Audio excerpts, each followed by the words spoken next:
This is a picture of an artifact from a lost group of people, but the culture is far from lost. With a bit of artistic and historical background knowledge and an in-depth analysis of the medium, context, line, form, and detail, I will form a conclusion of the origin of this object and the rich culture that created it. This is a photograph of a piece called the Pyxis Lid with Misstress of Animals. It is from the late Bronze Age, about 13th century BC. It is carved from ivory and stands 5 3/8 inches tall and 4 1/2 inches wide. It currently resides in the Louvre in Paris at the Department of Oriental Antiques. From the title, we can infer that this is a lid for something. Considering its detail, it could be a jewelry box, a trunk, or any other keepsake container. The actual content of the piece is a woman feeding goats, but she is not poised in a realistic depiction of a goat feeding. Perhaps the woman is an animal goddess. Combined with the dress, the focus point, and the balance of the two animals, the Mistress of Animals bears a strong resemblance to the Minoan statue of the snake goddess. The Minoans seem to depict their joy in the triumphs of everyday life, as seen in the depiction of a good catch in the fisherman from Aquartieri, Thera. This painting bears another similarity to the Pyxis Lid in its composition and the contour of its lines. The woman on the Pyxis Lid has supple curves accentuating her breasts and arms. The fisherman from Aquartieri, Terra has similar arms and a rounded S-curve in his back and curved thighs. He is also positioned as the master and center of his two animal counterparts. Though the woman seems to be a goddess, the action of feeding goats is not out of the ordinary. The goats on a cliff are also a reflection of the craggy Cretan geography. This is actually a picture of some Minoan ruins, so you can get a better idea of what the geography is like. If what I infer is correct, then this comes from a goddess-based society, or at least a society that incorporates goddesses. The woman is wearing jewelry and a skirt fitted to her waist. Her breasts are exposed. Through our study of Minoan society, these attributes seem to fit the description of common female depiction and clothing.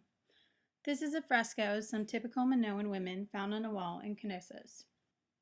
Also, the Minoan society was matrilineal-based and contained goddess worship. It would make sense for the Mistress of Animals to be a goddess figure. It would also be easy to deduce that this was in fact a lid to a jewelry box or something similar because the Minoans were renowned for their craftsmanship in jewelry. Also, the extensive amount of work that was applied to create this piece in ivory, a prized medium rendered from bone, suggests that this was an affluent society.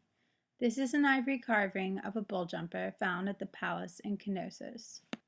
This is supported by the fact that their city was an established center of trade, and that the Minoans had trade routes, a sophisticated development for the time.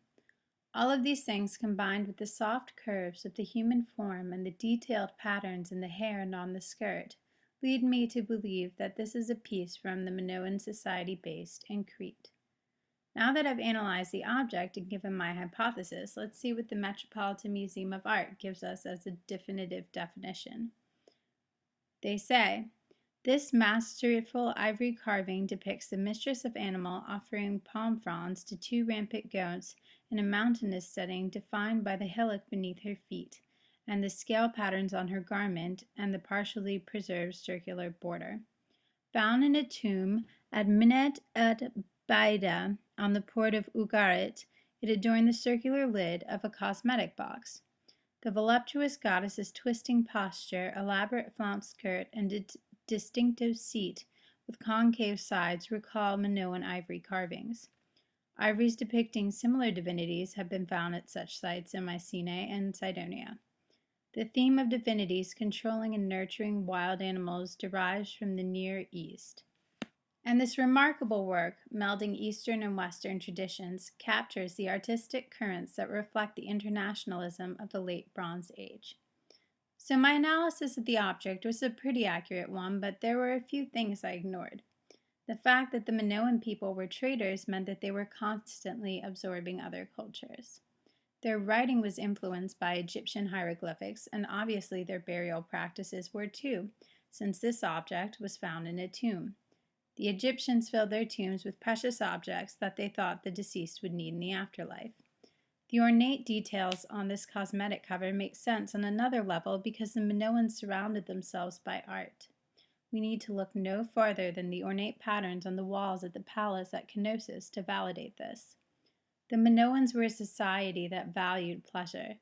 This is demonstrated in their sporting events, such as this depiction of bull jumping, which features both men and women participating. Permeates their architecture, which consisted of airy, inviting palaces, and is personified by their timelessly renowned ornate jewelry. From what we see of the bull jumping, the bureaucratic records, and the multiple depictions of goddesses, this was a goddess and matrilineal and gender equality based society. As for the pleasurable artistic value that was prominent in the Minoan society, the works on the walls of their palaces were like beautiful art galleries. The Pyxis Lid with Misstress of Animals reflects this in the fact that it is a cosmetic case, which promotes the ideal of an aesthetic sense of appeal that was so valued. Dug from a tomb thousands of years ago, a beautifully crafted piece with ornate detail has exposed its creator's veneration of women, joy in everyday life, clothing style, and geographic location. This much can be deduced just by a simple viewing. When combined with research, this piece has given us a detailed sketch of an ancient world. It is truly incredible that an object as small as the Pyxis Lid with Misstress of Animals gives us such a broad view of Minoan culture.